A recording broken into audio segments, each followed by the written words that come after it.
This right here is the world's most sparsely populated country, Mongolia, and it sits next to the world's largest military, China, which ruled Mongolia for hundreds of years.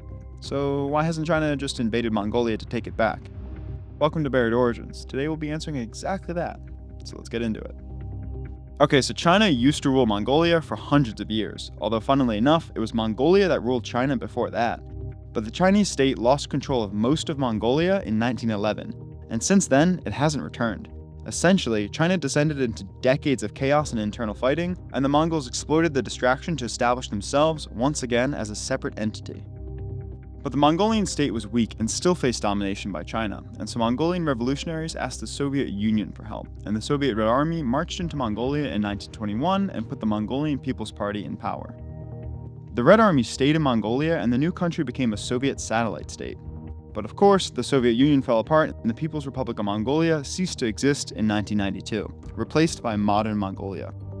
So then why didn't China take Mongolia when the Soviets left, especially given the fact that they'd ruled Mongolia for hundreds of years? Well, China in the 1990s was not the China that we know today.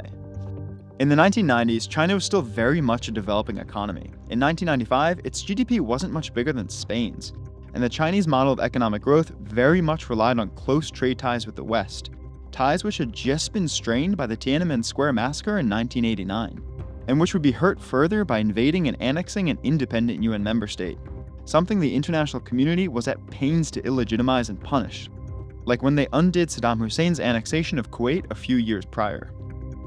Okay, so it makes sense for the 90s, but why has China in the 21st century tolerated an independent and nearly empty state just 300 miles from Beijing?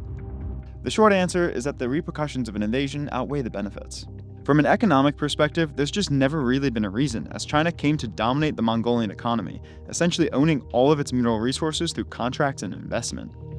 Then from a military perspective, an invasion also hasn't really made sense, as throughout the 2000s and 2010s, Russia gradually reestablished itself as a world power, and rebuilt what was supposedly a strong military. And a Chinese invasion of Mongolia is likely to push Chinese-Russian relations into outward hostility, and simultaneously double China's border with Russia, the world's largest nuclear power, requiring a huge military deployment there at a time when China would much rather focus its military attention into the East and South China Seas. And with no Russian troops there, Mongolia is effectively a buffer state between China and Russia. So there's never really been a military reason to launch an invasion.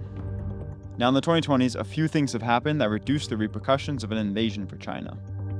The first is that the once feared mighty Russian army has turned out to be a shambolic mess, and Russia these days relies a lot more on China economically than the other way around. That's because of the second point. China has turned itself into the world's factory, an economic powerhouse that very few countries can do without, and so it has to care a lot less about making unpopular decisions that could lead to sanctions. The third point might depend on how negotiations in Ukraine play out, because if the US recognizes territory that Russia has seized on the battlefield as legally Russian, then suddenly the taboo about invading your neighbors and annexing their territory becomes a lot less controversial. You might then be thinking about the threat that Russia poses to Mongolia, but Moscow would never dare aggravate Beijing, its only powerful ally, and so there's very little chance of it doing anything there. Overall, despite all of those changes, there are still very few reasons for China to invade Mongolia. It wouldn't gain access to any mineral wealth that it doesn't already dominate through trade, and it would be a massive military and policing burden, as they would have to rule over 3 million people who definitely don't want to be ruled by China. And the Chinese state has always been paranoid about minorities rebelling against it, a big reason for the extensive repression against ethnic Mongols in Inner Mongolia, an area of historic Mongolia that the Chinese state managed to keep a hold of and where more Mongols live than independent Mongolia. So despite being essentially an empty country surrounded by two massive military powers, Mongolia is probably going to go on existing as an independent state. Well, I hope you enjoyed the discussion to see why. If you did, please like and subscribe. See ya.